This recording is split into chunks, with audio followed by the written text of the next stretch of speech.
The haunted history of Halloween candy for most American kids. It wouldn't be Halloween without trick-or-treating for candy. However, that wasn't always the case. For most American kids, it wouldn't be Halloween without trick-or-treating for candy. However, that wasn't always the case. When the custom of trick-or-treating started in the 1930s and early 1940s, children were given everything from homemade cookies and pieces of cake to fruit, nuts, coins and toys. In the 1950s, candy manufacturers began to get in on the act and promote their products for Halloween, and as trick-or-treating became more popular, candy was increasingly regarded as an affordable, convenient offering. It wasn't until the 1970s, though, that wrapped, factory-made candy was viewed as the only acceptable thing to hand out to all the little ghosts and goblins that showed up on people's doorsteps. A key reason for this was safety, as parents feared that real-life boogeymen might tamper with goodies that weren't store-bought and sealed. Today,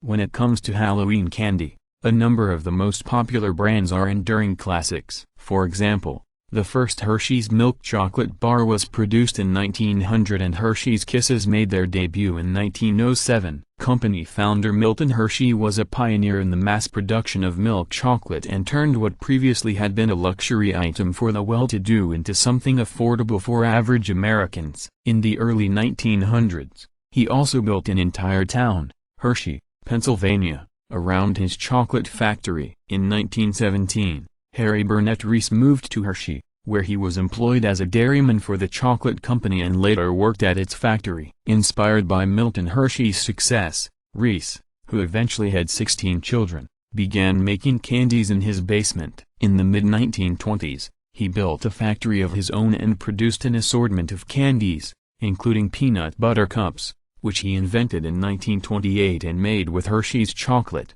During World War II, a shortage of ingredients led Reese to pull the plug on his other candies and focus on his most popular product, peanut butter cups. In 1963, Hershey acquired the H.B. Reese Candy Company. In 1923, a struggling, Minnesota-born candy maker, Frank Mars, launched the Milky Way bar, which became a bestseller. In 1930, he introduced the Snickers bar, reportedly named for his favorite horse, followed in 1932 by the Three Musketeers bar. Frank's son Forrest eventually joined the company, only to leave after a falling out with his father. Forrest Mars relocated to England, where he created the Mars bar in the early 1930s. In 1941, he launched M and Miss Mars anticipated that World War II would produce a cocoa shortage, so he partnered with Bruce Murray, son of a Hershey executive, in order to have access to a sufficient supply of ingredients.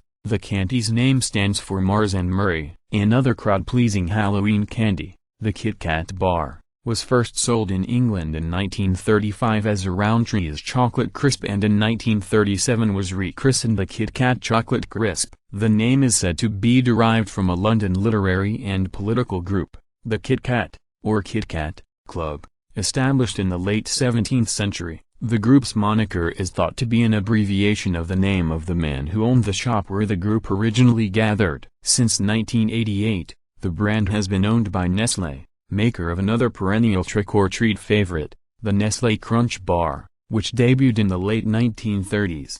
And of course, no Halloween would be complete without candy corn, which was invented in the 1880s by George Renninger of the Wonderly Candy Company of Philadelphia. Other companies went on to produce their own versions of the tricolor treat, none longer than the Goelitz Confectionery Company, now the Jelly Belly Candy Co., which has been doing so since 1898.